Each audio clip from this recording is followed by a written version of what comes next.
Bruce Yang wasn't a man you looked in the eye. He was the phantom of New York's Korean underworld, the invisible hand that moved billions while wearing the mask of a tech mogul. But his greatest vulnerability wasn't a rival syndicate or federal investigators. It was his 3-year-old daughter, Maya. She had never made a sound. Doctors called it selective mutism caused by early trauma, but Bruce called it his deepest failure. That silence remained unbroken until a frigid November morning in his Manhattan penthouse when the most dangerous man in the city froze in absolute terror, because for the first time in her life, Maya spoke. She didn't call for her father.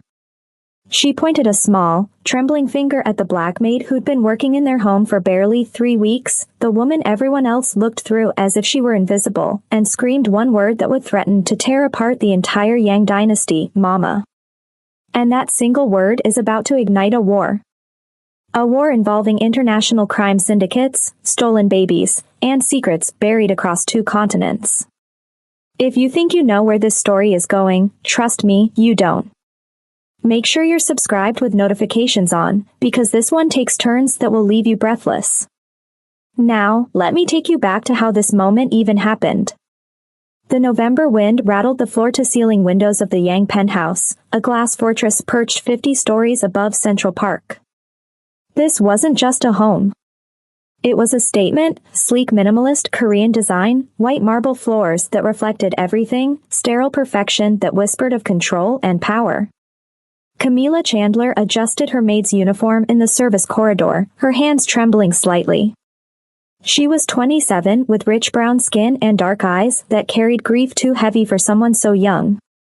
She'd been working at the Yang penthouse for only 3 weeks, just another cleaning job to pay the bills while she figured out how to restart her nursing degree. The pay was better than her other 2 jobs combined, enough to cover rent on her studio in Washington Heights. That was all that mattered. Camila, eyes forward, hissed Mrs. Han, the head of household, an older Korean woman whose face seemed permanently set in disapproval. She gripped Camila's arm. Mr. Yang is in the living room with the child. Do not speak to him unless spoken to. Do not make direct eye contact. You dust, you leave. He has no patience for people for the help. Camila frowned. Is he expecting someone? Mrs. Han's face paled. Every moment with Mr. Yang is important. The kitchen staff nearby went quiet. Everyone who worked in this penthouse knew the truth, even if no one spoke it aloud. Bruce Yang wasn't just a tech CEO. He was the head of the Yang Organization, a Korean crime syndicate that controlled everything from shipping routes to real estate development across 3 states. I'll be careful, Camila whispered, though every instinct screamed to walk out and never come back. But she needed this job. She walked down the corridor. The atmosphere shifted as she approached, the usual quiet efficiency dropping to suffocating silence. In the living room sat a man who looked like he could break the world with a single command. Bruce Yang was 34, dressed in a charcoal suit so perfectly tailored it looked like armor. He had sharp, angular features, dark hair styled with precise intention, and eyes like black ice. A dragon tattoo peeked just above his collar. But it wasn't the man that stopped Camila in the doorway. It was the child. Sitting alone on the pristine white sofa was a little girl, perhaps 3 years old. She had golden brown skin that seemed to glow against the cold room, loose dark curls, and large, solemn brown eyes that looked far too old for her face. She clutched a worn stuffed panda, its black fur faded from years of holding. This was Maya Yang, the silent princess. Whispers among the household staff said she hadn't spoken since birth, a mystery that had baffled specialists at Columbia Presbyterian, Mount Sinai, even a renowned child psychologist from Seoul. Camila approached quietly. Good morning, Mr. Yang. I'll just dust the shelves. I won't disturb you. Bruce didn't look up from his phone. He was typing in Korean, rapid-fire messages suggesting urgent business. Be quick. And stay away from the child. She doesn't like strangers. As Camila moved toward the built-in shelving, she reached up to dust a high shelf. The movement caused her uniform sleeve to shift, and a faint scent drifted through the sterile air, coconut oil and shea butter, the natural hair products she used each morning, mixed with cocoa butter lotion. Bruce stiffened. His fingers stopped mid-text. He looked up slowly, his eyes locking onto Camila with an intensity that made her breath catch. For a split second, she saw something flash across his face, confusion? Recognition, but it vanished, replaced by cold assessment. Maya turned her head toward Camila. The child's solemn eyes widened. The moment stretched impossibly long. Maya's mouth opened, and for a heartbeat, the entire penthouse held its breath. Ma. The sound was rusty, broken, like a door hinge that hadn't moved in years. Bruce's phone clattered to the marble floor, the screen shattering into a spiderweb of cracks. Mama. Maya's scream tore through the silence with primal desperation. The child scrambled off the white sofa, the stuffed panda tumbling forgotten to the floor. Her small legs moved with surprising speed as she ran, not toward her father who stood frozen in shock, but past him, around him, tiny arms outstretched toward the woman in the maid's uniform. Mama. Mama. Mama. Camila dropped to her knees without thinking, her cleaning supplies scattering across the pristine marble. She caught the child instinctively as Maya launched herself forward, small arms wrapping around her neck with fierce possession. Maya buried her face in the crook of Camila's neck, right where the coconut oil scent was strongest, and sobbed, not sad tears, but sounds of relief, of recognition, of a soul that had finally found what it had been searching for. Mama here. Mama here. Mama, mama, mama. The words tumbled out in a rush, 3 years of silence breaking like a dam. In the hallway, the crash of shattering porcelain signaled Mrs. Hahn dropping the tea tray. Running feet filled the penthouse as security materialized, men in dark suits appearing in doorways, hands moving toward concealed weapons. But Camila saw none of it. Her world had narrowed to the child in her arms, the small body that shook with sobs and relief, the warm weight that felt impossibly, inexplicably right.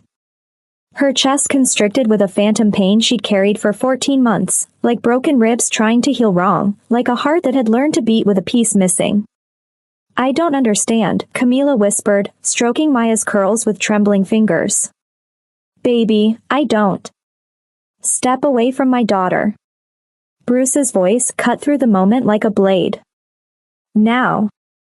Camila's head snapped up. Bruce Yang stood 3 feet away, and the man who had seemed merely cold before now radiated something far more dangerous. His face had gone pale, his jaw clenched so tight she could see the muscle jumping. His eyes were black and empty, the eyes of a man who had killed before. I didn't tell Camila started, but Maya's grip tightened. No. No, take Mama. Daddy, no. Maya's screams pierced the air, her small hands fisting in Camila's uniform with desperate strength. Bruce's eyes widened at the sound of his daughter speaking in full sentences, something she'd never done. The shock lasted only a moment before his face hardened into granite. Jean.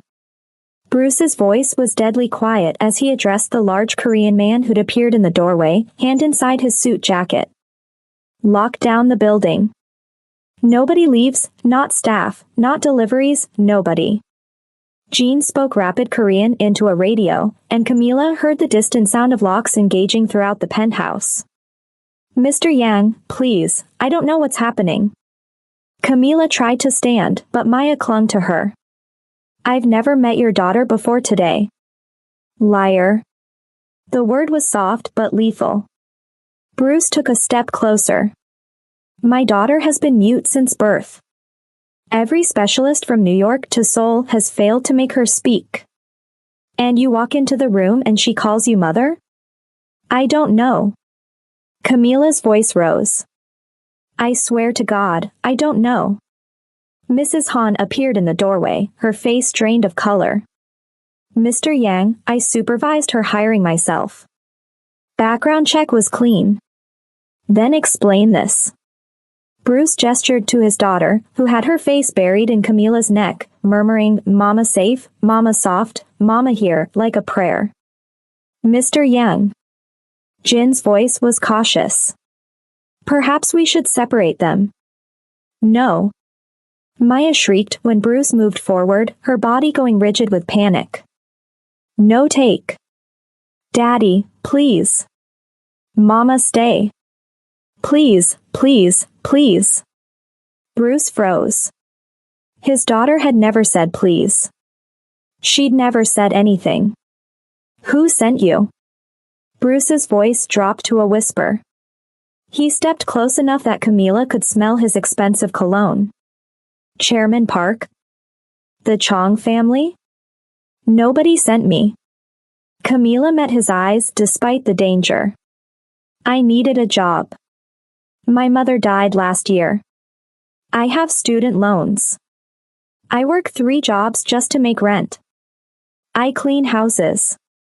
That's all I do."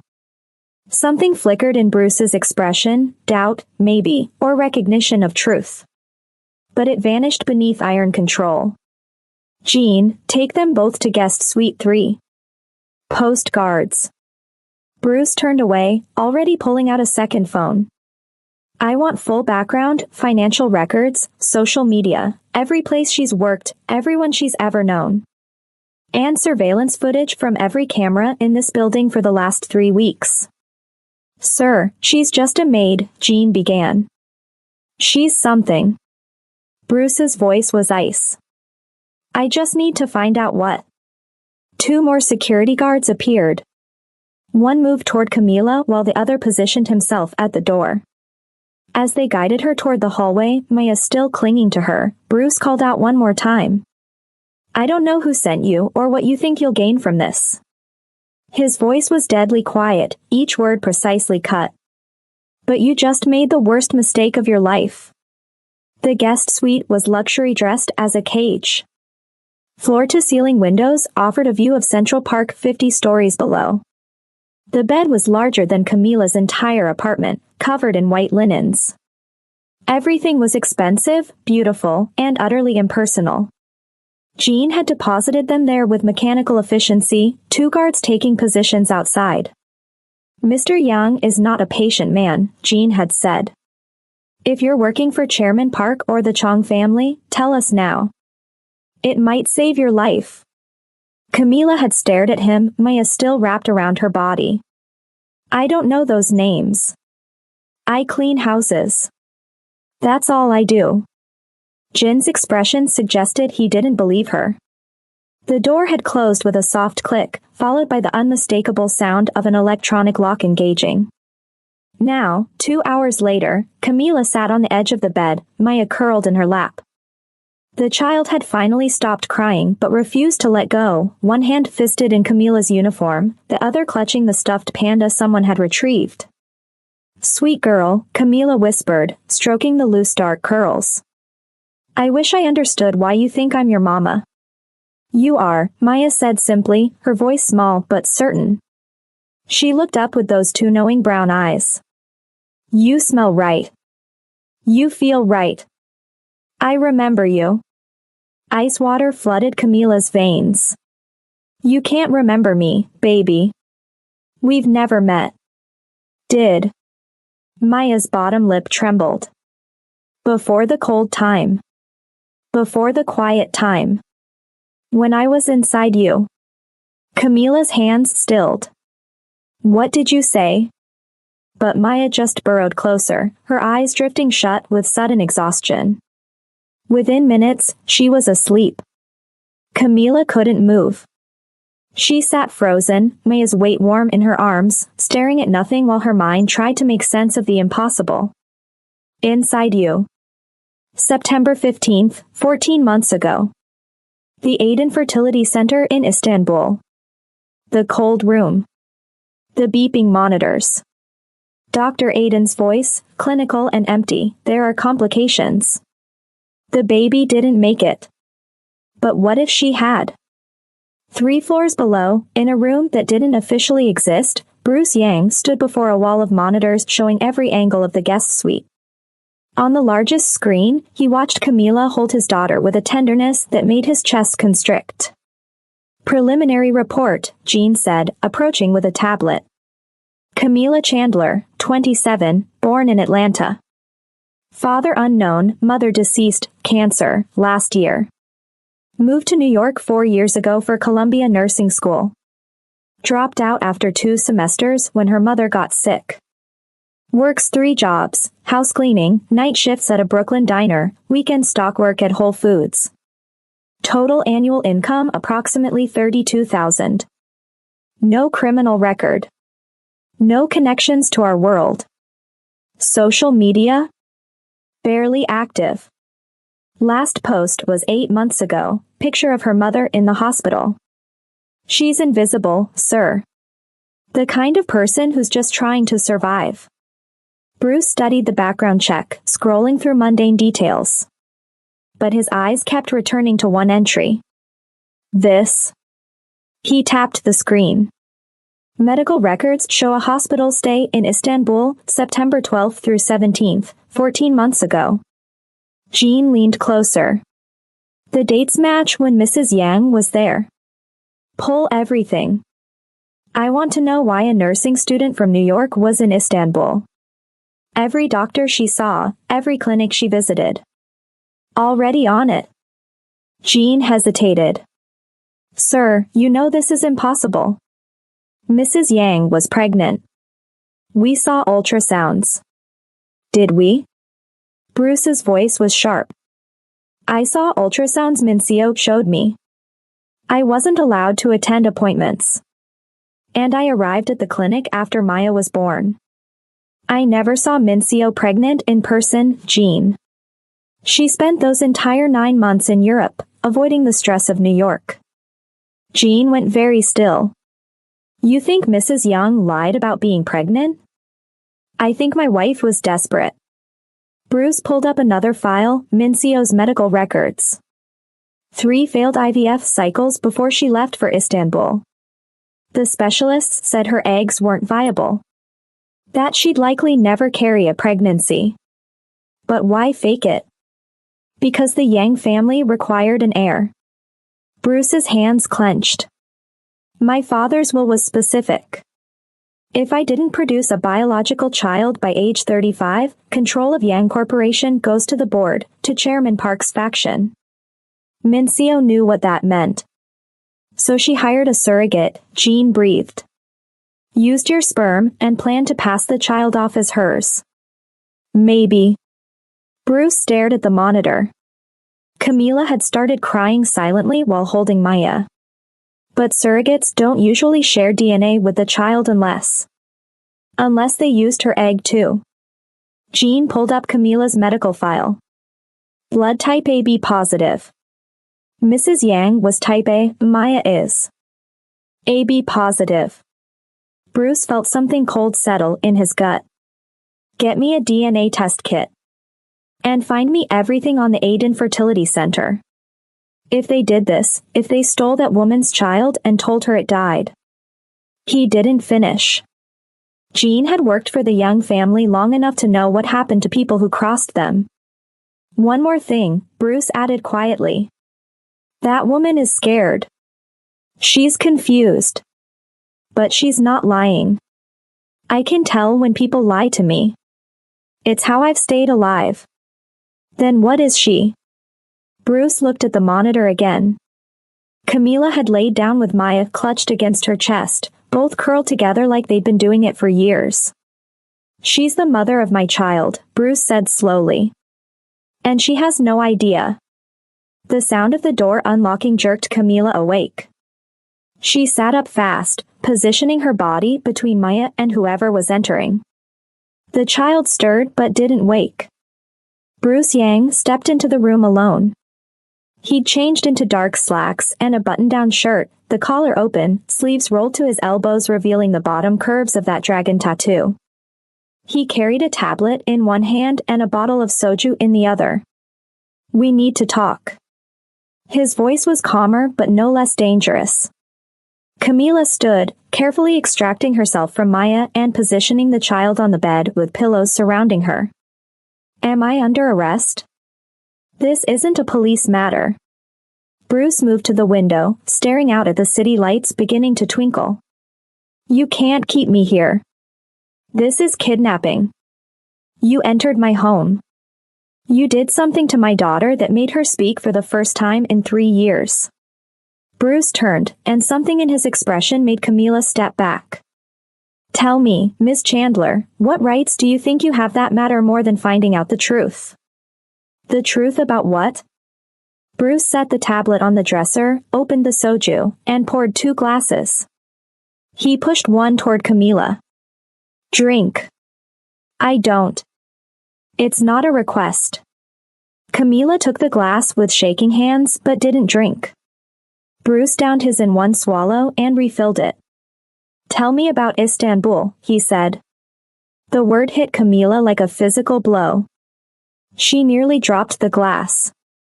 How do you? Your medical records show a hospital stay there. September 12th through 17th, 14 months ago. Bruce's eyes were black holes. What were you doing in Turkey? Camila's legs felt weak. She set down the glass. That's private. Nothing is private anymore. Not after this morning. Bruce gestured toward Maya. I need to know why you were there. The intensity in his voice, the barely contained something beneath his controlled surface, made Camila's defenses crack. Maybe it was exhaustion. Maybe it was fear. Maybe it was the impossible weight of Maya's recognition and the phantom pain in her chest. I was a surrogate, Camila whispered. The air went out of the room. Bruce's knuckles went white on his glass. Say that again. I was a surrogate. I found an agency online. Elite Futures International. They had wealthy couples who couldn't conceive. They paid $75,000 plus all medical expenses. My mother was dying. The insurance wouldn't cover her treatment. I needed the money. Bruce's face had gone blank, but Camila could see a vein pulsing in his temple. What clinic? Aydin Fertility Center. In Istanbul. It's supposed to be one of the best for discreet procedures. I know it. Bruce's voice had dropped to barely above a whisper. What happened? They flew me there, did the implantation. I never met the parents, closed contract. I carried the baby for 9 months. Everything was fine until her voice broke. Until September 15th. I went into labor. But something went wrong. They sedated me heavily. When I woke up, she couldn't continue. The memory was too raw. When you woke up, Bruce prompted, his voice strangely gentle. The doctor, Dr. Aydin, he told me there were complications. He said the baby was stillborn. A little girl. Tears streamed down Camila's face. He showed me a body. But he wouldn't let me hold her. He said it was better if I didn't attach. They gave me the money and a ticket home the next day. Bruce had gone perfectly still.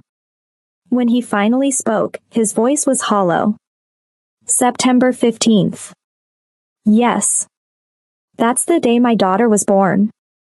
Camila's head snapped up. What? Bruce moved to the tablet, pulled up a file, turned the screen toward her. My wife, Mincio, went to Istanbul for fertility treatment. Private, discreet. She came back pregnant but wouldn't let me attend appointments.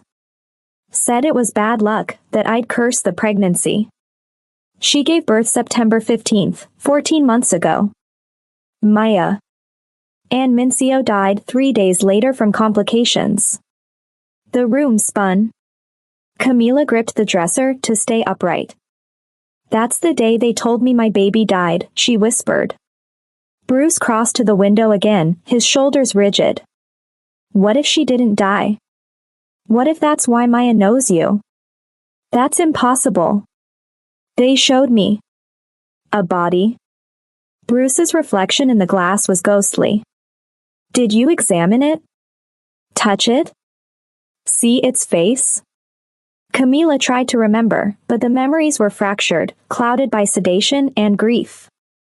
No. Dr. Aiden said it was too traumatic. That I should just let go. He wrapped the baby in a blanket. I only saw her from across the room. Bruce pulled out his phone. Jean, I need a DNA test kit. Immediately. And find me everything on the Aiden Fertility Center in Istanbul. Every file, every transaction, every patient record. I don't care what it costs. Sir? Jin's voice came through the speaker. Do it. Now. Bruce ended the call and turned to Camila. We're going to find out the truth. Tonight. Camila looked at Maya, sleeping peacefully. The golden brown skin. The loose dark curls. Skin that could be half Korean, half black. The way she'd fit so perfectly in Camila's arms. If she's mine, Camila's voice shook, if they lied to me, if they took my baby and told me she was dead. Then someone is going to pay for it, Bruce finished. His voice was soft but carried absolute certainty. I promise you that. The clock on Bruce's private study wall read 3:30 a.m. when the DNA test kit finally arrived. The room was minimalist Korean furniture in dark wood and clean lines, but every wall was covered in photographs of Maya. Ultrasound images that now felt like lies. Birth photos showing a tiny infant with golden brown skin. Birthdays where the child stared solemnly at cakes she wouldn't touch, her eyes looking through the camera, searching for something she couldn't name. Camila stood frozen in front of one particular photo, Maya as a newborn, wrapped in a hospital blanket, her face scrunched and red. The date stamp read September 15th, 14 months ago. The same day Camila had woken to the news that her baby was dead. That's her? Camila's voice was barely audible. That's the day she was born? Yes. Bruce stood beside her, close enough that she could feel the heat radiating from his body. Mincio sent that photo from the clinic. I was still en route from New York. By the time I arrived, Mincio was gone and Maya was in the NICU. Camila's finger traced the glass. She's beautiful. She looks like you. The words came out rough. Bruce pulled another frame from his desk drawer. This was Mincio.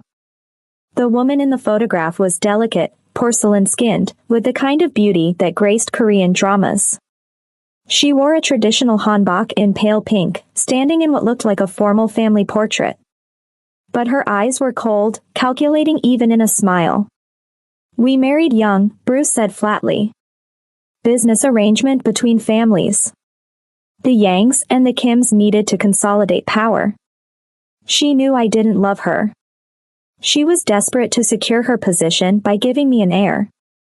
Without a child, she was just decorative. Replaceable. Camila studied the photo, seeing desperation beneath the perfect makeup. So she went to extraordinary lengths. It appears so. Bruce took the frame back, set it face down. Tell me about the surrogacy. Every detail. Camila sank into one of the leather chairs. The exhaustion was crushing, but adrenaline kept her upright. I found the agency online, Elite Futures International. They specialized in international surrogacy for high-net-worth clients who wanted discretion. The pay was $75,000, all medical expenses covered, plus a bonus if I carried to term. Why Istanbul? They said the legal framework was better there. Fewer regulations. The clients could maintain complete anonymity. Camila's hands twisted in her lap. I filled out medical questionnaires, did genetic testing, psychological evaluations. 3 months later, they flew me to Istanbul first class. Put me up in a luxury apartment near the clinic. Bruce had pulled out a tablet, taking notes.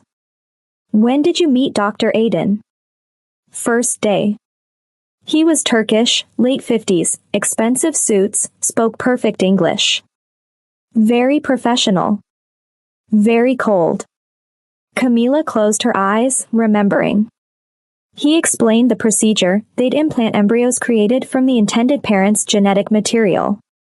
My only role was to carry the pregnancy. I signed contracts stating I had no parental rights, that I'd never contact the family, that I understood the child wasn't mine biologically. But something went wrong. During the implantation, Camila's eyes opened. I was supposed to be sedated, but I came out of it early. I heard Dr. Aiden arguing with a nurse in the next room. He was speaking English. I think he didn't realize I could hear. He said the embryos weren't taking. That Mrs. Yang's genetic material was non-viable. He said they'd have to use alternative genetic material to fulfill the contract. Bruce went very still. What did he mean by alternative? I didn't know. I was groggy, confused. When he came back, he gave me another sedative. When I woke up, he told me the implantation was successful, that I was pregnant. Camila's voice dropped. I assumed he meant they'd used a donor egg. I never thought they'd used mine. The door to the study creaked open. Both of them turned to see Maya standing in the doorway, clutching her stuffed panda. The child wore silk pajamas, patterned with small pandas, her curls wild from sleep. Maya, Bruce started in Korean, then switched to English. You should be sleeping. But Maya wasn't looking at her father. Her solemn brown eyes were fixed on Camila. She walked past Bruce as if he were invisible, her small bare feet padding across the hardwood. Without hesitation, she climbed into Camila's lap, fitting herself against Camila's chest. Mama soft, Maya whispered, her small hand touching Camila's face. Mama warm. Mama here. Camila's arms closed around the child instinctively. I'm here, sweet girl.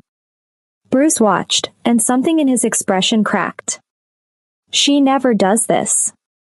Maya doesn't initiate physical contact. She barely tolerates being held. The therapists said it was trauma response, that she'd been separated from her mother too early. Maybe she was, Camila whispered. She stroked Maya's curls, and the child melted against her, all tension leaving her small body. Within minutes, Maya's breathing had evened out into the soft rhythm of sleep. Bruce stood frozen, watching his daughter sleep peacefully for the first time since Minseo's death. She never sleeps this easily. Not even with me. I have to hold her until she exhausts herself crying, and even then she wakes every few hours. Children know, Camila said softly. They know things we don't understand. Things that go deeper than memory or logic. A sharp knock on the door interrupted them. Jean entered, followed by a young Korean woman in a white lab coat, her face pale with exhaustion. Mr. Yang, Dr. Yoon is here with the results. Dr. Yoon approached the desk, a manila folder clutched in her trembling hands. Sir, I ran the test 3 times because the results don't make sense. I thought there must be contamination or processing error, but... Just tell me. Bruce's voice was granite. Dr. Yoon opened the folder, spreading papers across the desk. The child shares 50% of her DNA with you, Mr. Yang. Standard father-daughter relationship. But she also shares 50% of her DNA with Ms. Chandler. Standard mother-daughter relationship. She looked up, her eyes wide. They're both biological parents. Mr. Yang's sperm, Ms. Chandler's egg. The child is biologically both of yours. The room spun. Camila felt the floor tilt beneath her. That's impossible. They said they were using the parent's embryo. They lied. Bruce's voice was steel. When Minseo's eggs failed, Dr. Aiden used yours instead. He gave me a child that was mine and yours. He gave Minseo a baby to pass off as hers. And he told you she was dead. Oh my God. Camila buried her face in Maya's curls, her body shaking with silent sobs. Dr. Yoon shifted uncomfortably. Sir, there's one more thing.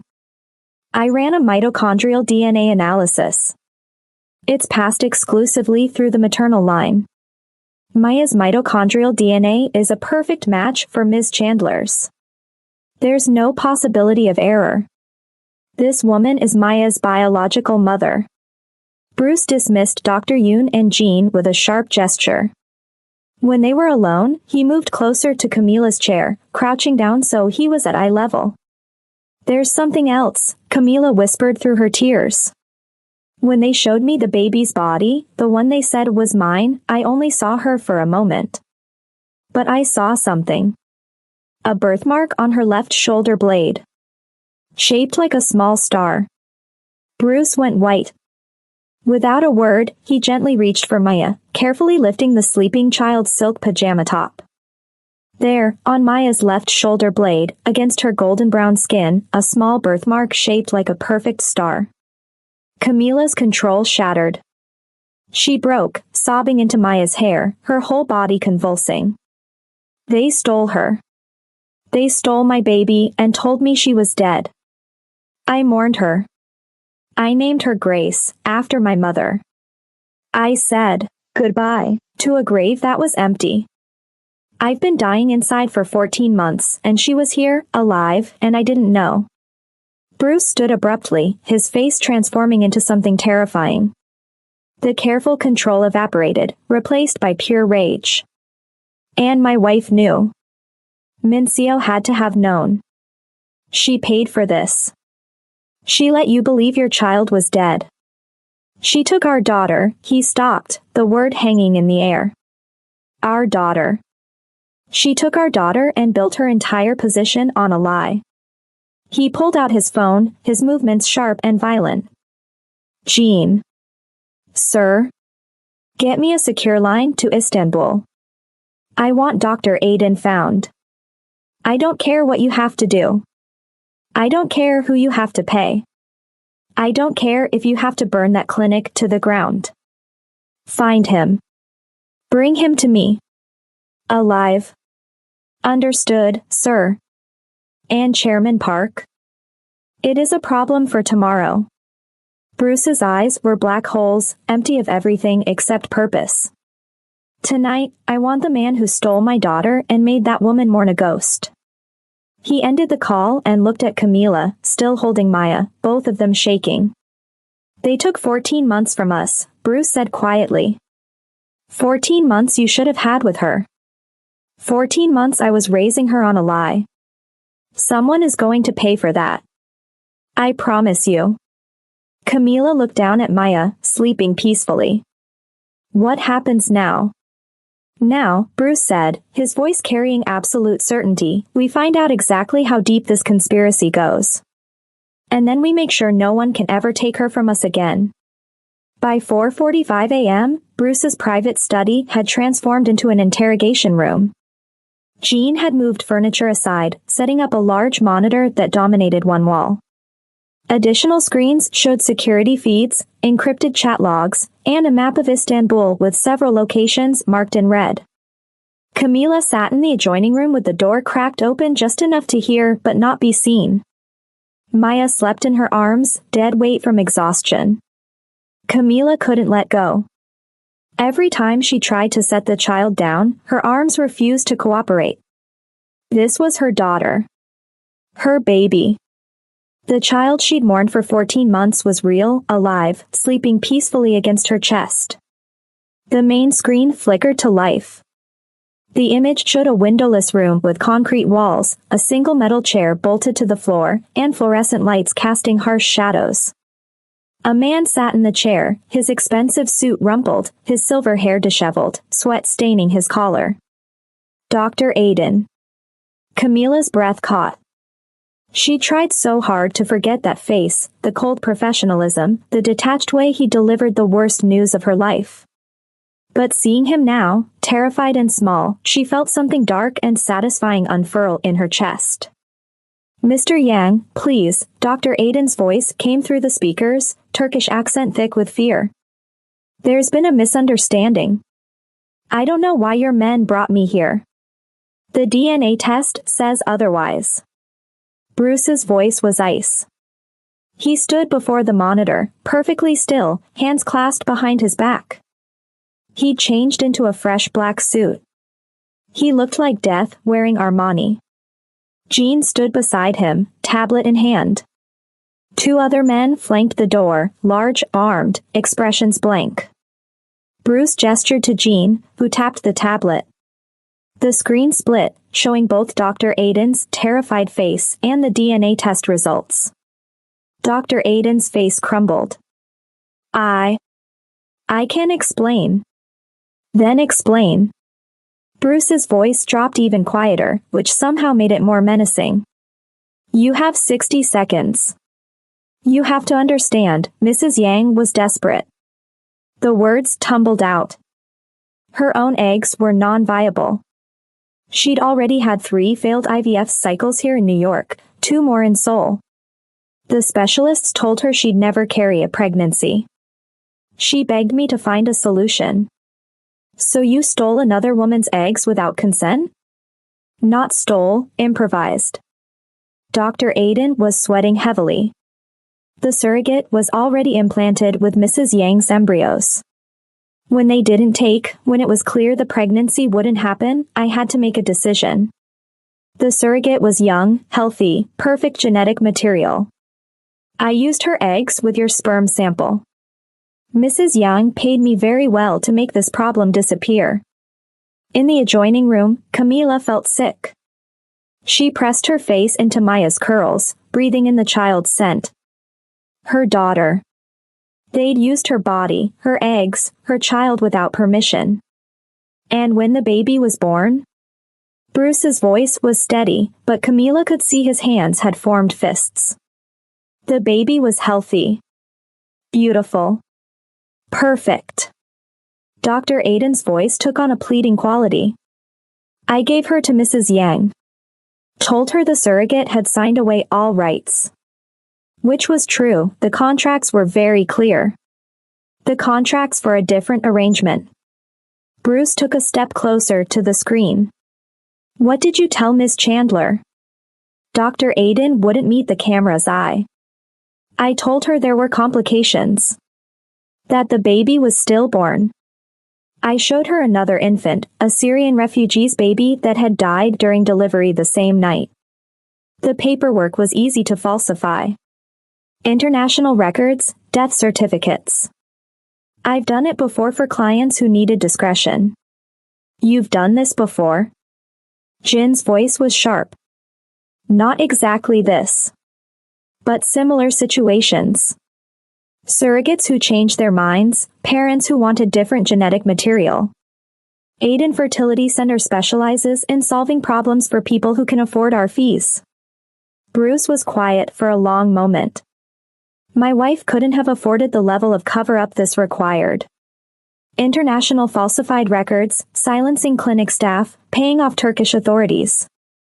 That takes millions and connections Mincio didn't have. Who else was involved? Dr. Aiden hesitated. His eyes darted to something off camera. Dr. Aiden, Bruce said softly. I'm being generous by letting you speak. My next call is to associates who don't ask questions before they act. I suggest you consider your next words carefully.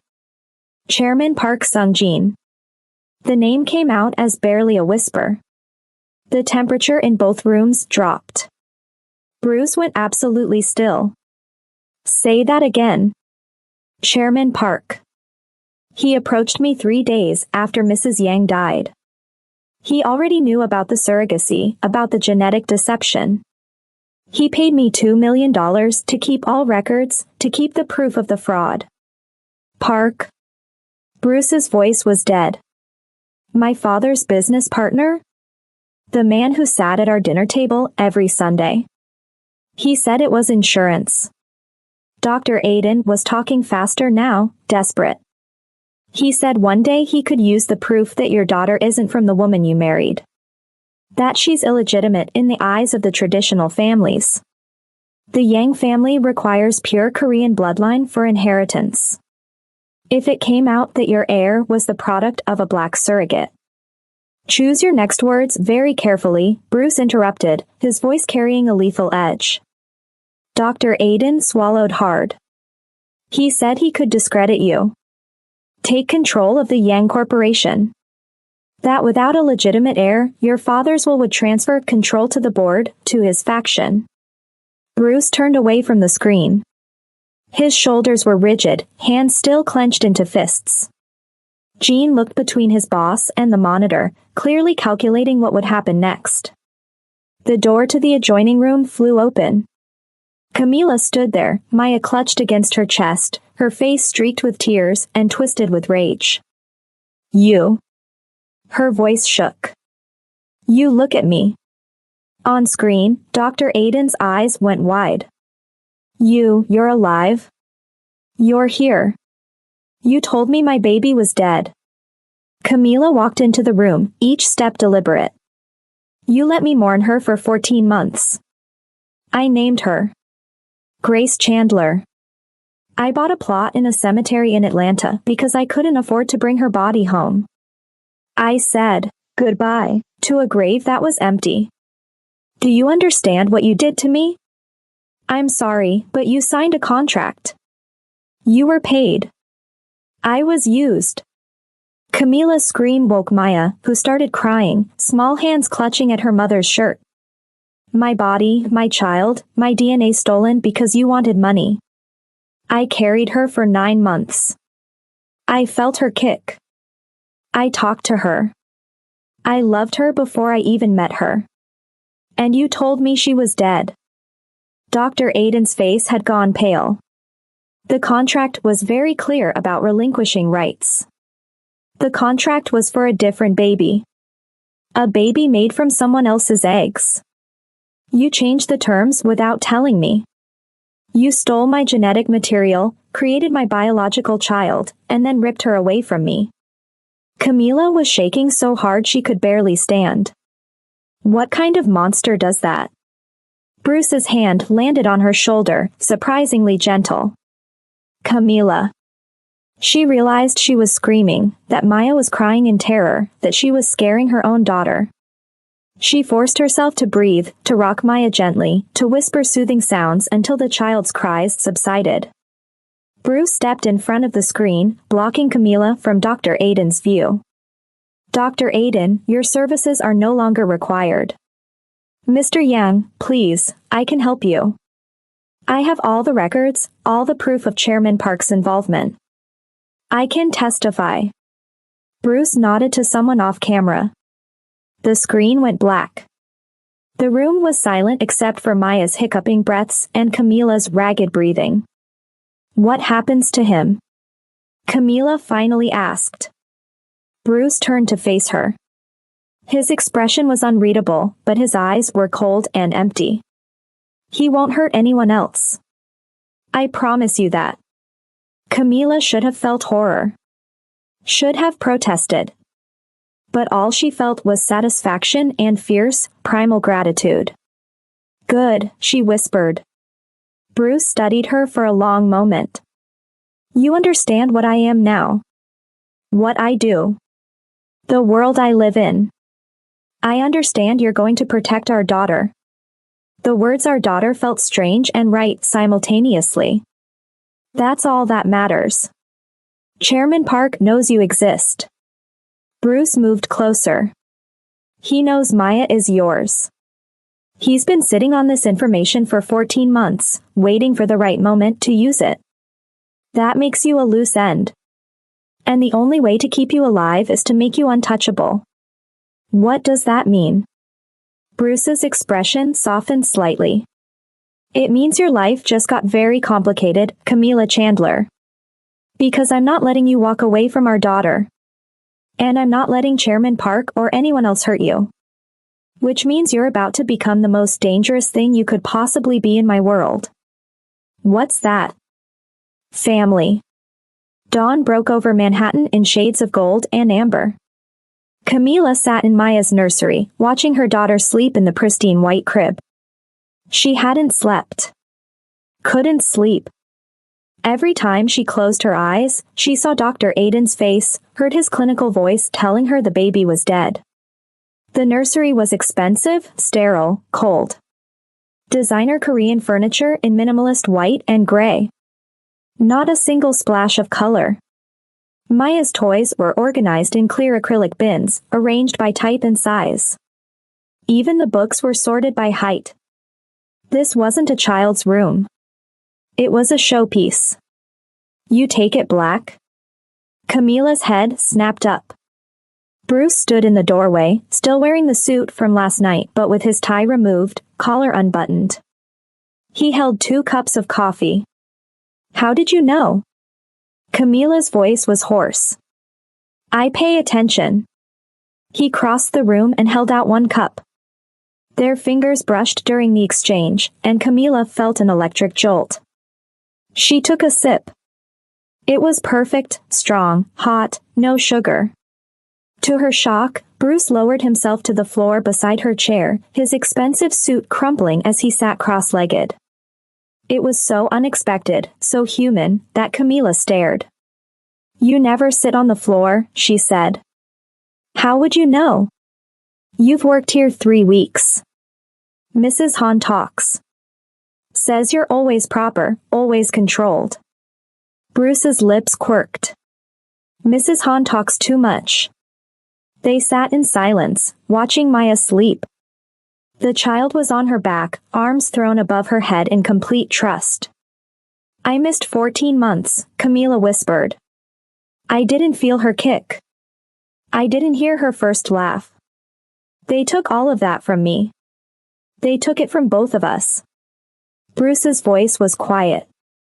I thought I was raising my wife's legacy. Every time I looked at Maya, I saw Mincio's desperation, her sacrifice. But she was carrying a lie the entire time. The child I've been raising as my wife's dying gift is actually ours. The word hung between them. Camila set down her coffee cup. What's Maya's middle name? Min. After her mother. Mincio. Camila's jaw clenched. I want to change it. I want her name to include something of me. Bruce looked at her, really looked at her. What would you choose? Grace. My mother's name. Camila's voice broke. She died believing I'd lost my baby. She never knew her granddaughter was alive. I want Maya to carry her name. Bruce was quiet for a long moment. Then he nodded slowly. Maya Grace Yang Chandler. Both our names. Before Bruce could say more, the door opened. Jean entered, tablet in hand, his face grave. Sir, we have a problem. Bruce stood smoothly. What now? Jean tapped the tablet, then held it out. The screen showed photographs, Camila walking down a street in Washington Heights, carrying grocery bags. Camila at a laundromat. Camila at the corner store. All time-stamped from the past month. Someone's been following her, Jean said. Professional surveillance. At least 3 different operatives, rotating to avoid detection. Camila stood, ice flooding her veins. Since when? Since before you even applied for the position here. Jean swiped through more photos. These came from Chairman Park's private security network. Our contact flagged them this morning. He's known about you since before you started working here. He planted me? Camila's voice rose. The job posting wasn't an accident. Bruce's face had gone cold. He wanted you close. He wanted to create chaos when the time was right. But how did he even know about me? Dr. Aiden told him. Bruce's hands formed fists. Park has been sitting on this information for 14 months, waiting for the perfect moment. To destroy Maya's legitimacy. To take control of everything my father built. So what now? Camila looked between them.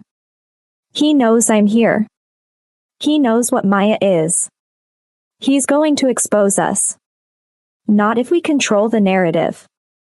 Bruce moved to the window. But that requires making you untouchable. What does that mean? Bruce turned back to her. Come with me. He led her through the penthouse to his private office. But this time, Bruce went to the wall behind his desk and pressed his palm to what looked like a decorative panel. It clicked, swinging open to reveal a wall safe. Bruce pulled out a small velvet box, black and clearly old. He held it for a moment, then turned to Camila. This was my grandmother's ring. He opened the box. Inside sat a ring, a large diamond surrounded by jade stones, unmistakably Korean in design. She was a woman who built her own power in a world that told her she should be silent. She was a Kizang who became the matriarch of the Yang family. Why are you showing me this? Bruce's eyes met hers. Because you and I are getting married. Camila laughed. The sound was harsh, bitter. You can't be serious. I've been here less than 24 hours as your prisoner. I'm giving you your freedom and your daughter. But there's a price. Of course there is. Camila crossed her arms. What's the catch? In Korean criminal hierarchy and traditional society, a wife is protected by codes that go back generations. Bruce's voice was matter-of-fact. Attack a boss's wife, you declare war on the entire organization. It's a line even Chairman Park won't cross publicly. And if I'm just the maid? Just the surrogate? You're disposable. A loose end to be cut. You'd be dead within a week. The words hit like a physical blow. Camila sank into the chair. So this is blackmail. Marry you or die. This is reality. Bruce set the ring box on the desk. I'm not pretending this is romance. I'm offering you protection and your daughter in exchange for legitimacy. And what do you get out of this?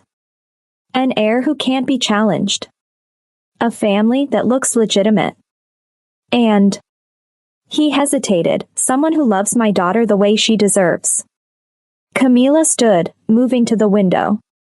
50 stories below, the city was waking up, people going to work, living normal lives, unaware that her entire existence had imploded. You're asking me to enter a world that doesn't want me. Her reflection in the glass looked haunted. I've seen the way Mrs. Han looks at me. Like I'm dirt. I've heard what your community says about black people. I won't lie to you. Bruce moved to stand beside her. It will be a war. Against my associates, against tradition, maybe even against the law. The old families will fight this. Chairman Park will use every prejudice, every racist bone in their bodies to turn them against you. Then why do this? Because I protect what's mine. I'm not yours. No. Bruce's voice softened. But she is ours. And that's enough to start with. Camila turned to face him. He was close enough that she could see the exhaustion in his eyes, the fine lines around his mouth, the weight of an empire on his shoulders. But she also saw vulnerability he was trying to hide. I have conditions, she said. I expected nothing less. I raise Maya my way. She learns about both her heritages, Korean and black. No more sterile prison nursery. I want color on the walls, toys on the floor, mess and chaos and childhood. Agreed. No weapons around her. No criminal business in front of her. And separate bedrooms. This is a business arrangement until I decide otherwise. Bruce's jaw tightened. Agreed. Except the weapons, I can't promise that. My world doesn't allow it. There will always be guns in this house, always guards, always the potential for violence. Then teach me to use them. Camila's voice was steel. I won't be helpless again. I won't watch someone threaten my daughter without being able to fight back. Bruce's eyes widened with genuine surprise. Then something else, respect. Deal. He picked up the ring box, removed the ring, and held it out. Last chance to run. Camila looked at the ring, then at Maya's nursery down the hall, then back at Bruce. She thought about 14 months of grief, of working 3 jobs, of being invisible, of believing she'd lost everything that mattered. She took the ring and slid it onto her finger. It was slightly too big, the weight unfamiliar, the jade stones catching the morning light. When, she asked. We'll start the paperwork today. But first, we make a public appearance. Bruce's expression hardened. Tomorrow night. There's a Korea Society gala. Chairman Park will be there. It's time he met the future Mrs. Yang. The stylist team descended on the penthouse like a beautiful, judgmental plague. 6 Korean women, all elegant in black, all staring at Camila with expressions ranging from shock to barely concealed disdain. They circled her like sharks, taking measurements, holding fabric swatches against her skin, murmuring to each other in rapid Korean. He's marrying the maid, one woman said in Korean, not bothering to lower her voice. And she's black. His family will disown him, another replied, pinning Camila's natural hair up. The organization will never accept this. I understand more than you think, Camila said in careful Korean. My ex-boyfriend was Korean. I learned for him. The women froze. The room went silent. Camila met their eyes in the mirror. I know you think I don't belong here. You're probably right. But Maya is half mine. And I'll burn your world down before I let anyone take her again. One of the stylists, the oldest, with silver streaks in her hair, smiled slightly. Good. You'll need that fire for what's coming. They dressed her in a modernized hanbok, traditional silhouette updated with contemporary cuts. The fabric was deep emerald green, rich and luxurious, with gold embroidery along the hem and sleeves. It was stunning. It was also a test. Camila looked at herself in the full-length mirror. The dress transformed her. She looked powerful, regal, like she belonged in a palace. You look like a queen, the older stylist said softly in English. That will frighten them more than anything. The door opened. Mrs. Han entered, her face sour, taking in Camila's transformation with obvious displeasure. This is a mistake, Mrs. Han said flatly. You don't belong in our world. Maybe not. Camila turned from the mirror. But Maya is half mine. And I've survived being invisible, being used, being told my baby was dead. You think a few disapproving looks from Korean society matrons are going to break me?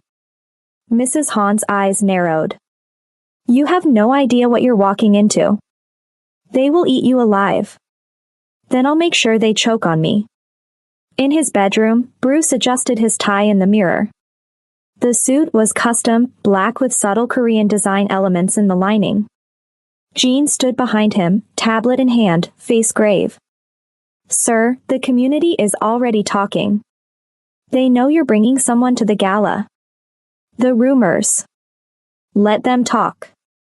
Chairman Park will use this. He'll turn the old families against you. They already think you're too Western. Bringing a black woman as your fiancé will force them to show their hands. Bruce turned from the mirror. Park has been playing in the shadows for 14 months. It's time to drag everything into the light. And if the woman can't handle the pressure? Jin's voice was careful. If she runs? Bruce glanced toward the door. She won't run. She's stronger than all of us. The delivery came as Camila was putting on the jade earrings. Jean appeared in the doorway, his face pale, carrying a package wrapped in black paper. This just arrived, he said. Addressed to the future Mrs. Yang. Bruce materialized behind him. Open it. Carefully. Jean set the package on the bed and used a knife to slice through the tape. Inside was a traditional Korean wedding photo, Bruce and Mincio in ceremonial hanbok, smiling. Except Mincio's face had been burned out, leaving a black hole. Underneath was a children's book in Korean, its pages torn and stained. And beneath that, a note in English. Some stains don't wash out. Some mistakes can't be bleached away. She looks just like the help. Let's hope her mother's bloodline doesn't ruin the dynasty. The racist message was explicit, terrifying. Bruce tried to hide the package, but Camila had already seen it. She crossed the room and took the note, reading it again, her hands trembling. I'm used to this, she said quietly. You think this is the first time someone's tried to make me feel like I'm not good enough? This isn't just racism. Bruce's voice was tight. This is a threat. Park is telling us he knows everything. Then he should know. Camila crumpled the note in her fist. I've survived worse than entitled old men who think they own the world. I've survived being told I wasn't worth keeping. I've survived losing my mother, losing my baby, losing everything. And I'm still standing. She turned to the mirror, picked up the jade earrings, and fastened them with steady hands. I'm not going anywhere. Bruce studied her reflection. You don't have to do this. I can find another way. No. Camila met his eyes in the mirror. He wants to see if I'll fold? He wants to use my race, my class, my pain against me? Let's show him exactly who he's dealing with. As they moved toward the elevator, a small voice called out. Mama Pretty. They turned. Maya stood in the hallway in her pajamas, having escaped her nanny. Her face lit up as she saw them together. Daddy Pretty too. Maya ran forward, and Bruce caught her, lifting her into his arms. Camila and Bruce exchanged a glance. Maya had called him Daddy for the first time. We're going to a party, treasure, Bruce said softly in Korean, then English. We'll be back soon. Mama come back? Maya's eyes were suddenly anxious. I'll always come back, Camila promised, kissing Maya's forehead. Always. As they handed Maya back to the nanny and stepped into the elevator, Camila felt the weight of the ring on her finger, the silk against her skin, and the terrifying certainty that her life would never be simple again. The elevator doors closed. Bruce stood beside her, close enough that their arms almost touched. Last chance, he said quietly. I stopped running the moment Maya called me Mama, Camila replied. I'm done being invisible. I'm done being afraid. And I'm definitely done letting men like Chairman Park decide who I get to be. She just agreed to marry one of the most dangerous men in New York. But Chairman Park has been watching this entire time, and he's already made his move. The threat coming next is going to test everything Camila has left. If you're still with me, drop a like right now so I know you're writing this story to the end. Because what happens next? Nobody sees it coming. The Korea Society building rose like a monument to tradition in the heart of Manhattan. Red carpet stretched from the curb to the entrance, lined with photographers and members of New York's Korean elite. The moment Bruce's black Mercedes pulled to the curb, the whispers started. Camila felt Bruce's hand find hers. Remember, he murmured, you belong here as much as anyone. I don't believe that. Then fake it. You're good at that. They stepped out together, and the whispers exploded. Camila kept her head high, the emerald green hanbok catching the lights, the jade jewelry glinting. She was acutely aware of every eye on her, every camera turning, every face registering shock. Mr. Young. A reporter pushed forward. Who is your guest? Bruce's hand tightened on Camila's. My fiancé. The cameras exploded. Flashes strobed the night. Questions erupted from every direction. Bruce guided Camila forward, his hand firm on the small of her back, and they walked through the chaos like they were strolling through a park. Inside, the grand ballroom took Camila's breath away. Traditional Korean decorations mixed seamlessly with modern luxury. Crystal chandeliers. Gold accents. Tables draped in pristine white. Every head turned as they entered. The ballroom went quiet, not silent, but conversations stopped. Camila could hear the collective gasp. She straightened her spine and smiled. An older Korean woman approached, her silver hair styled elegantly, her hanbok a masterpiece of embroidery. Her face was carefully neutral. "Bruce SSI," she said in Korean, then switched to English. "We had heard rumors, but this is unexpected." "Mrs. Choi." Bruce bowed slightly. "May I introduce Camila Chandler? My fiancé." Mrs. Choi's eyes traveled over Camila slowly. "And what family are you from, dear?" This was the test. "The Chandler family of Atlanta," Camila said, her voice steady. "My grandfather built the first black-owned hospital in Georgia during segregation. My mother was a nurse there for 30 years. How quaint." Mrs. Choi's smile didn't reach her eyes. "And you met Bruce how?" Before Camila could answer, a booming voice cut through. "Bruce. There you are." Chairman Park Sung-jin approached. He was in his late 60s but moved with confidence. Silver hair perfectly styled, expensive suit, and a smile that reminded her of a shark. He looked at Camila and said in Korean, clearly not expecting her to understand, "So this is the maid. Bold of her to wear our culture." Camila responded in Korean. "Bold of you to assume I don't speak Korean, Chairman Park. My ex-boyfriend was Korean. I learned for him. Stayed for Maya." The smile froze on Park's face. Around them, conversation stopped completely. Park recovered quickly, switching to English. "My apologies. Bruce, you didn't mention your guest spoke our language. There's a lot you don't know, Park SSI." Bruce's voice was pleasant, but Camila felt the tension in his body.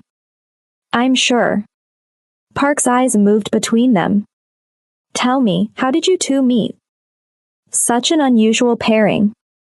Camila took a breath. "We met at Columbia Presbyterian Hospital. I was finishing my nursing degree, working night shifts. Bruce was there visiting Maya, she'd had a fever. It was 3 in the morning, and we both ended up in the chapel. We started talking about loss, about grief, about being alone even when surrounded by people. She looked at Bruce. He told me about his wife. I told him about my mother. We didn't plan to fall in love. It just happened. It was a beautiful lie. It explained everything while revealing nothing." Park's eyes narrowed. "And Maya? She's accepted you?" "She spoke her first words to me." Camila's voice softened genuinely. "She called me Mama. I think children know things we don't understand. She needed someone who could love her without the weight of her mother's ghost." The crowd murmured. Everyone knew Bruce Yang's daughter was mute. "How miraculous," Park said, his smile sharp. "Children can be so revealing. They often recognize truth that adults miss. Or they recognize love," Bruce interjected.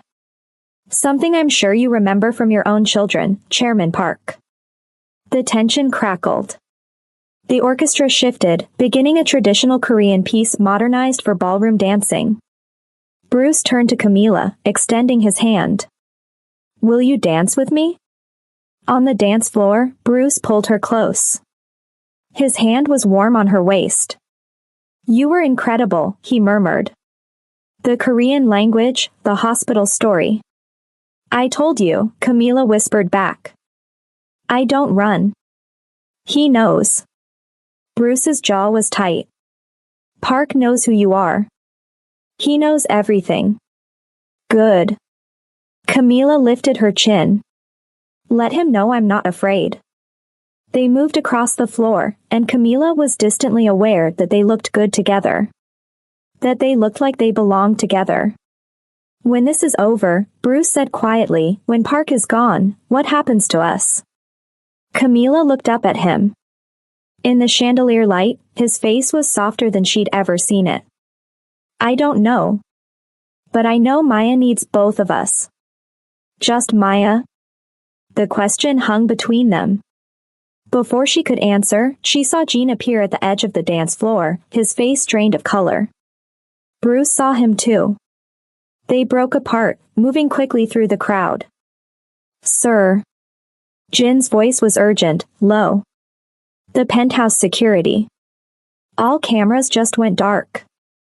The nanny isn't answering. And Park." They looked across the ballroom. The table where Chairman Park had been sitting was empty. Maya. Camila's blood turned to ice. Bruce was already moving, pulling out his phone, barking orders in rapid Korean. They ran for the exit, leaving chaos behind them. The Mercedes screamed through Manhattan at 140 miles per hour, Gene driving with one hand while coordinating security with the other. Bruce sat in the passenger seat, gun already drawn, checking the magazine with mechanical precision. Camila was in the back, her hands gripping the seat so hard her knuckles were white. "If he touches her," Camila's voice shook, "if he hurts my baby. He wants us off balance." Bruce's voice was ice. "He wants me to make a mistake. To come in angry and sloppy. That's when people die." Red lights meant nothing. Traffic parted before them like water, or maybe Gene just didn't care about the cars they forced off the road. The city blurred past in streaks of light and shadow. They screeched into the private parking garage, the tires smoking. The elevator was waiting, doors open like a mouth. Bruce moved toward it, but Gene grabbed his arm. "Sir, if Park compromised the security system." The elevator lurched upward, then stopped.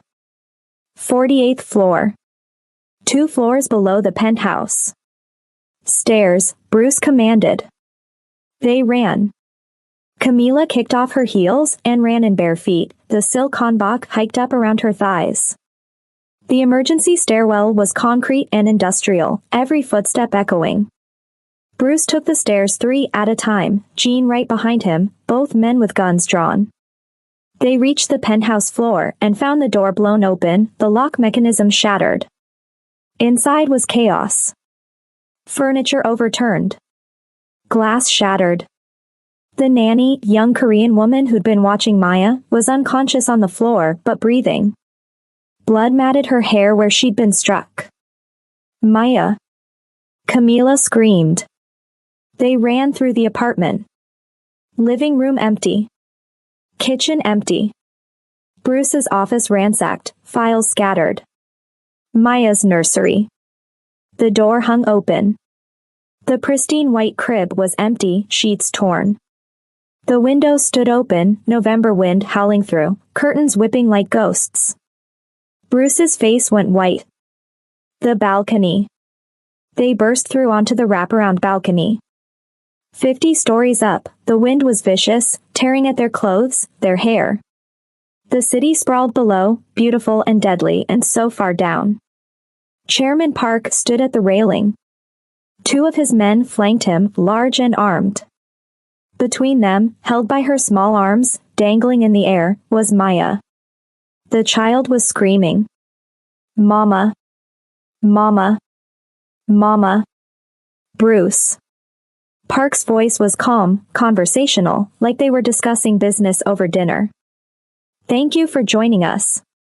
And you brought the maid." Bruce's gun was already aimed at Park's head. "Let her go. This is between us." "Oh, but she is the issue." Park gestured to Camila with his free hand.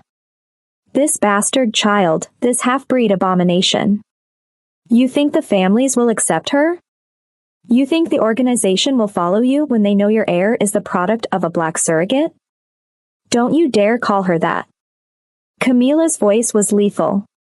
Park laughed. "Such spirit. I can see why Bruce enjoys you.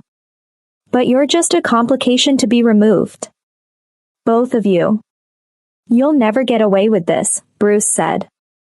The organization will thank me for removing a leader who was corrupting our traditions." Park's smile was vicious. "You really thought you could put a black woman at the head of our empire?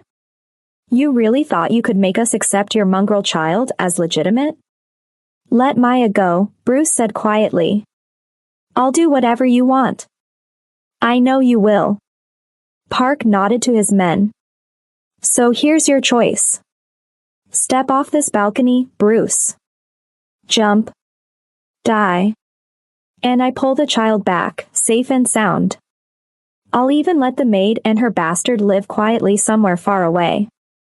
Or refuse, and we see if the child can fly. The wind howled. Maya screamed. Bruce looked at Camila. Their eyes met, and she saw his decision before he made it. He holstered his gun. Stepped toward the railing. Bruce, no. Camila lunged forward, but Jean held her back. Fine. Bruce's voice was hollow. Let her go, and I'll jump. Park smiled. You know I'm a man of my word. He signaled his men, but instead of pulling Maya back to safety, they dangled her further over the edge. Her small body suspended 50 stories above the ground, held only by 2 hands gripping her arms. Park had never intended to keep his word. Camila didn't think. Didn't plan. She simply moved. She tore free from Jin's grip, ran at Park's men with everything she had. The self-defense Bruce had drilled into her over the past 36 hours, a lifetime compressed into a day, took over. She drove her heel into the first man's kneecap with savage precision. He went down screaming. The second man, startled, loosened his grip on Maya. Camila grabbed her daughter, but the momentum was wrong. They were moving toward the railing, toward the edge, toward 50 stories of empty air. Camila twisted her body, throwing herself backward. She jammed her arm through the balcony bars, hooking her elbow. The impact nearly ripped her arm from its socket, her shoulder screaming in agony. But she held on. She held on to Maya with her other arm as they dangled half over the edge. I've got you, baby. Camila's voice was steady despite the terror. Mama's got you. Maya buried her face in Camila's neck, sobbing but safe. Park walked over slowly, pulling a small pistol from his jacket. He aimed it at Camila's hand where it gripped the railing bars. Persistent, he said. Let's see how long you can hold on. Before he could fire, bang. The gun flew from Park's hand, blood spraying. Bruce had shot with surgical precision. Jean tackled Park, slamming him to the concrete. Bruce rushed to the railing, gripped Camila's arm, and hauled them both back over with strength born of desperation. They collapsed on the balcony floor in a heap. Camila, Bruce, and Maya, all breathing hard, all alive. You can't kill me. Park struggled against Jin's hold. Blood dripped from his mangled hand. The families will never accept this. Your daughter is illegitimate. I have proof. Even if you kill me, the truth. The truth, Bruce said quietly, standing up, gun still in his hand, is that she's mine. And that's all that matters. A single shot echoed across the Manhattan skyline. Chairman Park slumped, his eyes going vacant, blood pooling on the pristine balcony floor. Jean, Bruce said calmly, call the cleaners. Make it look like a heart attack at his home. Heart trouble. He's had it for years. Everyone knows that. Yes, sir. Bruce holstered his gun and lowered himself back to the floor beside Camila and Maya. The 3 of them sat there, backs against the building, Maya sandwiched between them. Maya touched Camila's face with one small hand, Bruce's with the other. Mama safe. Daddy safe. She looked between them, her solemn brown eyes suddenly bright. Family. It was her longest sentence yet. Camila started crying, not from fear this time, but from relief and something deeper she couldn't name. Bruce's arm came around her shoulders, pulling both her and Maya close. Below them, the city glittered, indifferent to the violence 50 stories up. And on the balcony of the Yang penthouse, surrounded by the evidence of what they'd survived, a family was born, not from tradition or blood or society's rules, but from choice and sacrifice and a love that refused to be erased. 7 months later, the penthouse had transformed into something Camila never imagined when she'd first walked through those doors, as a maid, a home. The sterile white walls now held artwork from 2 continents, traditional Korean ink paintings hung beside vibrant African textiles, contemporary pieces from Black artists shared space with antique Korean ceramics. Photos covered every surface, Maya's first real smile, Camila teaching her to braid hair, Bruce on the floor building block towers, all 3 of them covered in flour from a disastrous attempt at making both kimchi and cornbread. Maya's nursery had been gutted and rebuilt. Gone were the cold whites and grays, replaced by walls painted in warm butter yellow. Korean traditional art depicting cranes and mountains mixed with African patterns in bold oranges and teals. Her books were in both English and Korean, stories about Korean princesses shelved next to tales of African queens. The organized acrylic bins had been replaced with overflowing toy chests, because Maya, now 4 years old and making up for lost time, believed in creative chaos. On the rooftop terrace, 50 stories above Manhattan, the November afternoon sun cast everything in golden light. The space had been transformed into a garden, something Bruce had commissioned as a wedding gift. Cherry trees waiting for spring blooms stood alongside magnolias that reminded Camila of Georgia. Strings of lights crisscrossed overhead, waiting for evening. White chairs formed 2 small sections, an aisle between them scattered with rose petals. It was intimate. Just 40 guests, Jean and the members of Bruce's organization who'd proven their loyalty, a handful of Korean family members who'd slowly come around after meeting Maya, and Camila's cousin Jasmine who'd flown in from Atlanta with tears already streaming down her face. The ceremony would be 2 parts, honoring both cultures, because Maya Grace Yang Chandler deserved to know all of herself. First came the paebik, the traditional Korean family ceremony held in the penthouse's formal living room. Camila wore a traditional bridal hanbok in red and gold, the heavy silk somehow both restricting and regal. Maya wore a matching child's hanbok, her loose curls pulled back with traditional ornaments, her golden brown skin glowing against the vibrant fabric. Bruce's elderly aunt, the one who'd sent a scathing letter when the engagement was announced but had shown up 2 months ago just to see the child, sat in the place of honor. She'd fallen in love with Maya on sight, and Maya's ability to say, "Hello, great auntie," in perfect Korean had sealed the deal. "You honor our traditions while bringing your own," the aunt said in Korean as Camila and Bruce bowed before the elders, offering tea in the traditional ceremony. "This is strength, not weakness. Your daughter will be powerful because she knows she comes from warriors on both sides." Camila's eyes burned with tears. 6 months ago, this woman had called her that black woman in a tone that made it a slur. Now she was blessing their union. The second ceremony was Western, held on the rooftop as the sun began its descent. Camila had changed into a white gown with African-inspired embroidery along the bodice and hem, geometric patterns in gold thread that caught the light with every movement. Her natural hair was styled in an elaborate updo woven with gold thread and small white flowers. Maya was the flower girl, and she took her job seriously. She scattered petals with intense concentration, chattering to the guests in a mix of English and Korean. "Pretty flowers for Mama. Look, Jean Appa, I'm helping." The music was a blend, traditional Korean gaejeom strings mixed with a black gospel choir that Jasmine had helped Camila find. The sound was strange and beautiful, 2 musical traditions that shouldn't work together but somehow did. The minister, a Korean-American woman who'd officiated more than one ceremony that bridged cultures, smiled at them both. "We gather today to witness the union of 2 people who've already proven that love transcends the boundaries we build. Do you, Bruce Yang, take this woman as your wife?" Bruce looked at Camila, and she saw everything they'd survived in his eyes, the terror, the violence, the slow thawing of his frozen heart. "For as long as I breathe, and even after. She taught me that strength isn't just power, it's the courage to change. To become someone better than the man I was. And do you, Camila Chandler, take this man as your husband?" Camila's voice was steady, even though tears streamed down her face. "For as long as I breathe. He gave me back what I thought I'd lost forever. But more than that, he saw me when the world told me I was invisible. He taught me that being seen, being known, being loved exactly as you are, that's the greatest gift anyone can give. Kiss. Kiss.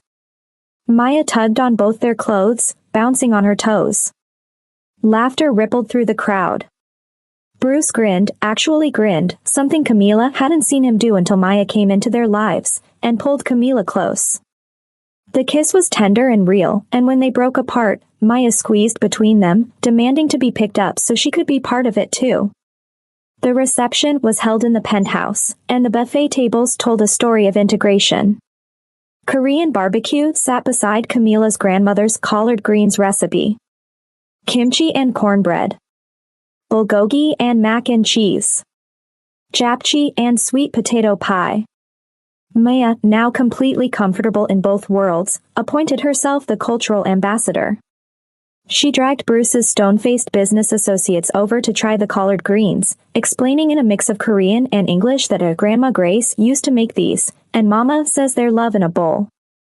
Mrs. Han, who'd slowly softened over the months, especially after Maya had asked her in Korean if she could learn to make kimchi, stood in the kitchen with Camila, teaching her the proper way to layer the Napa cabbage. "You're not terrible at this," Mrs. Han said grudgingly. "High praise from you. Don't let it go to your head." But Mrs. Han smiled slightly. Maya is lucky. She has a mother who fights for her. Jean was on the dance floor, moving awkwardly to Afrobeats while Jasmine tried to teach him the steps. His face was bright red, but he was laughing, something Camila had learned was rare for Bruce's stoic head of security. When the first dance was announced, the music shifted into something unique, a collaboration the musicians had created, blending traditional Korean instruments with R&B vocals. Bruce pulled Camila into his arms, and they moved together like they'd been doing this for years instead of months. Happy, he murmured into her hair. Terrified, she admitted. This is real now. This is permanent. It was always permanent. From the moment Maya called you Mama. I just needed the paperwork to catch up. As the evening deepened into night, Bruce took Camila's hand and led her back to the rooftop terrace.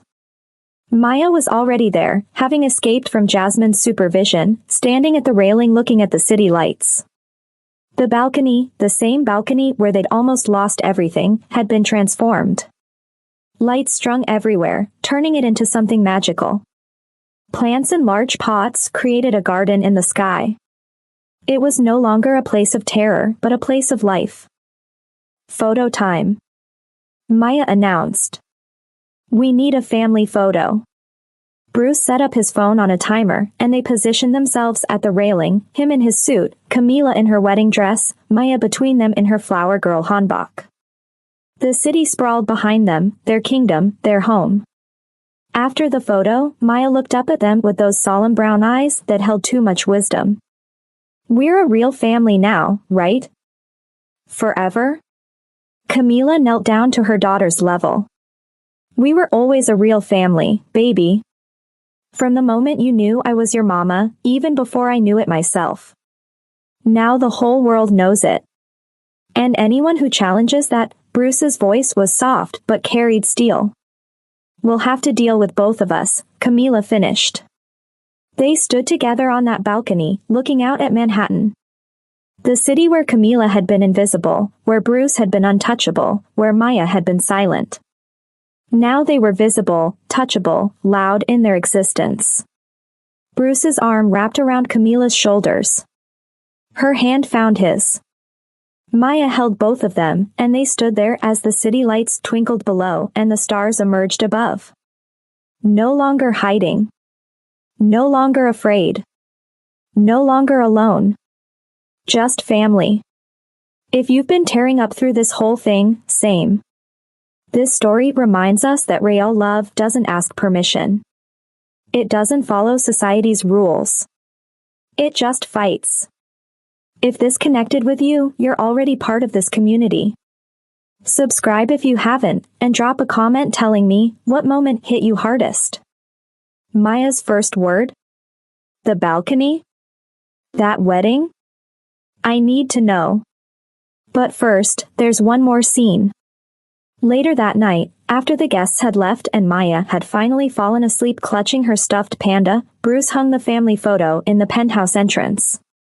Right where everyone who entered would see it. No longer hidden in a private office or tucked away in a bedroom, but displayed proudly for the world. A black woman, a Korean man, and their mixed-race daughter. A family that shouldn't exist according to the old rules, the old prejudices, the old ways. But they did exist. They existed loudly, proudly, unapologetically. This is the story of Bruce, Camila, and Maya Yang Chandler. It's a reminder that family isn't just blood or culture, it's choice. It's sacrifice. It's love that refuses to be erased. And nothing, not racism, not tradition, not even death, is more powerful than a mother fighting for her child and a father learning to love beyond his own limits. Sometimes the most radical act is simply loving someone the world tells you not to love.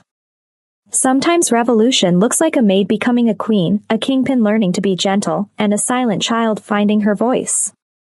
And sometimes family is whoever you choose to fight for, whoever chooses to fight for you, and whoever refuses to let you go even when the world says they should. What did you think? Did your heart stop when they almost fell from that balcony? Did you tear up at that wedding ceremony that honored both cultures? This story isn't just about a mafia boss and a maid, it's about how love challenges every boundary society tries to build. It's about a black woman demanding her rights in a world designed to render her invisible. It's about a man learning that real power isn't control, but the courage to change. If you loved this story of love, power, and family across cultural lines, hit that like button and subscribe. Leave a comment telling me what moment got you the most. Was it Maya's first word? The balcony rescue? The wedding that honored both heritages? Thanks for watching. Remember, family is who you choose to fight for. And love, real love, doesn't erase differences. It celebrates them. Until next time, keep fighting for the people who matter. Keep loving beyond the boundaries. Keep proving that family isn't about where you come from, it's about who you choose to become.